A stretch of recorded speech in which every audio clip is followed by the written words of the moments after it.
Hello everyone, in this video we are continuing our learning. We were following the book Cloud-Based Remote Sensing with Google earthengine. Previously we followed the chapter F6.0, and in this particular video we are following chapter F6.1, which is titled as Collaborating in earthengine with the Scripts and Assets. This chapter is not exactly about the course. This chapter is about the good practices, or more as a sets of things or the sets of features that earthengine has. And earthengine has different features that will help us to collaborate or help us work as a team. So there are features to share scripts, assets, repositories, and there is also the record function helping us to share our codes, just to share it as the package. So these are the things this chapter shares, and please follow the chapter for more. So let's begin. So the first one is the sharing of the script. So after writing the codes, we can do the get link, and this will generate us this unique wavelength. So this is updated every time. So this is some kind of the screenshot that earthengine lets us. So the link is changed every time, so we get the screenshot of the code stat being written at that time. So this is useful when we want to share our problems, or when we want to share our examples with other users. And we also have this disable auto run, so this will just stop this code being automatically run when the other users gets it. We can also hide the code panel, so this will just dezoom the map section, letting the layers to be viewed. So these are some options here. So basically it's very easy to use. We just do the get link and share the link that we get. And the other things to understand here is these three different down arrows we can see here. The first one is the owner. So this has everything that we are currently working on. So these are the repositories that belongs to us. And there is this writer. So this writer is the writer is where we have the repositories that were shared to us, in which we were invited by the other users. So we will have those access here at the writer. And the next one is the reader. For example, here I have the repositories of this earthengine book. So I only have this access to read those, but I cannot edit this. So this is just to read. So these are the main three things we need to understand. And the owner, here inside the owner, I can share the repository to the other user.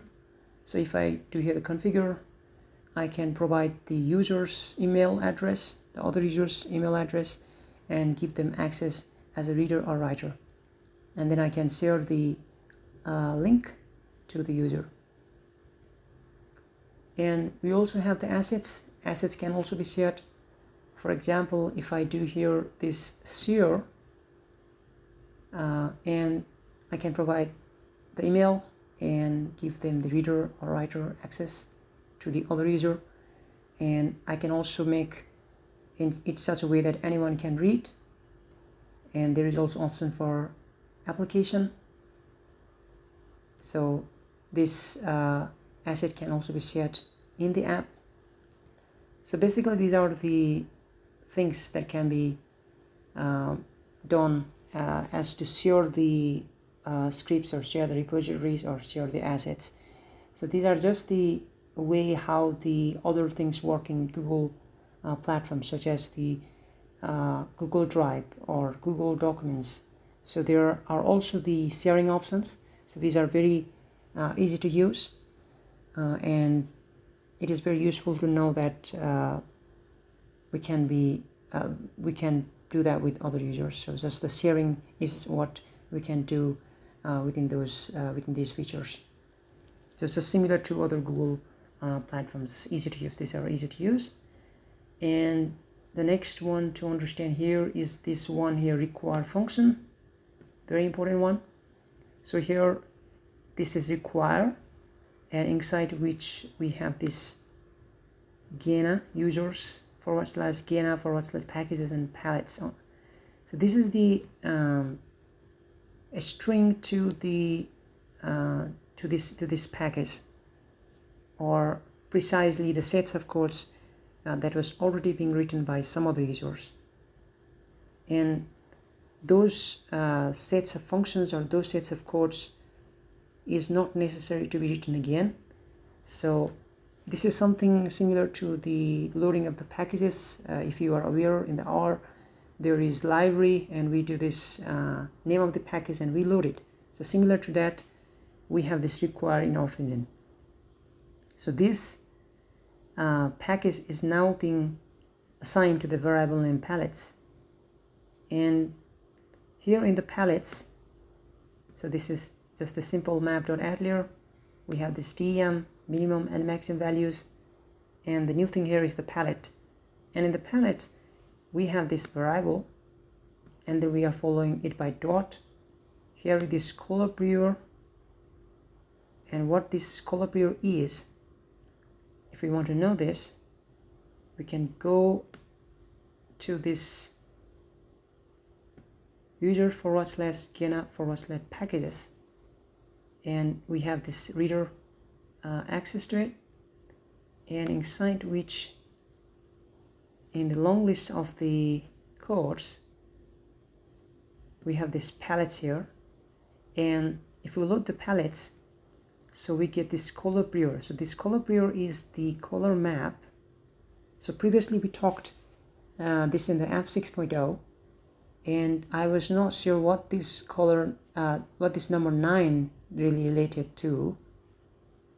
And this number 9 is related to the number of colors. So here we have this blues, and the color prior is the color map, and inside that color map we have this blues. So we can see the blues somewhere here. Let me find this. So here this is blues, and inside this blues we have different sets of numbers and different sets of colors. For example, this 3 means 3 different colors will be used. 4 means 4 different colors will be used. So there is number 9 here. So inside that 9, so it is here, it is inside that 9, so 9 different colors are there. So different 9 colors will be used as the color palettes. So the colors has been chosen, assigned already for us, and you can see there are different color maps. So if we have the ideas of the colors, we can use this color for our purpose. And each function or each sets of things it has begun with something like this exports dot, and this makes these sets of codes usable in the new script. This is to be understood here. And similarly, for the next layer here, we have palettes.cmocean.algae, and this is again from cmocean color map, and then we have this algae. So this is a sets of color. Here it is, we have this algae, and here is number 7. So there is 7 different colors. So if we load this and see, so here this is something bluish and whitish. I see this as blue,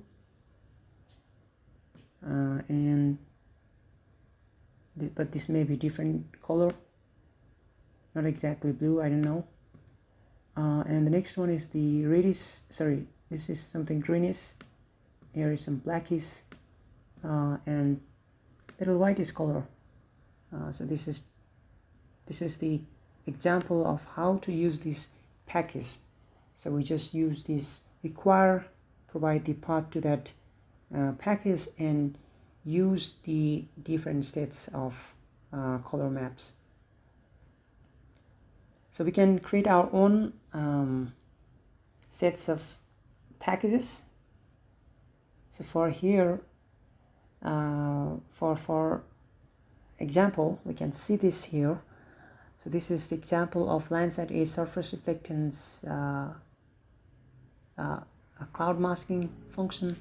So we have begun this by exports dot mask LSR, and this has this function.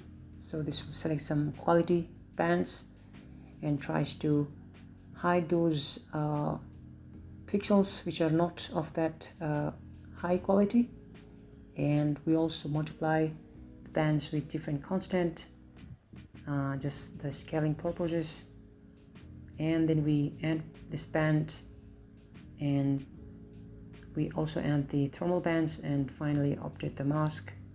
So this is the cloud masking function.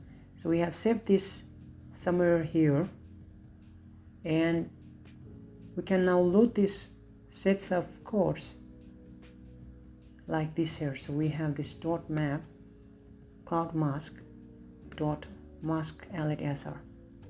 So this cloud mask is the variable in which we have assigned this path, and this will load these sets of codes that has been already written, and that has been followed by dot mask LSR. So this is the name of the function here, and this will do the work.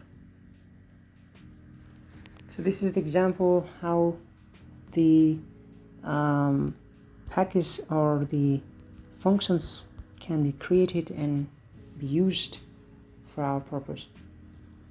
So this is the things. These are the things this chapter tries to teach us, and this is very important chapter. I tried to explain a little. Please go through the chapter once. So I hope this was helpful. So thank you for watching.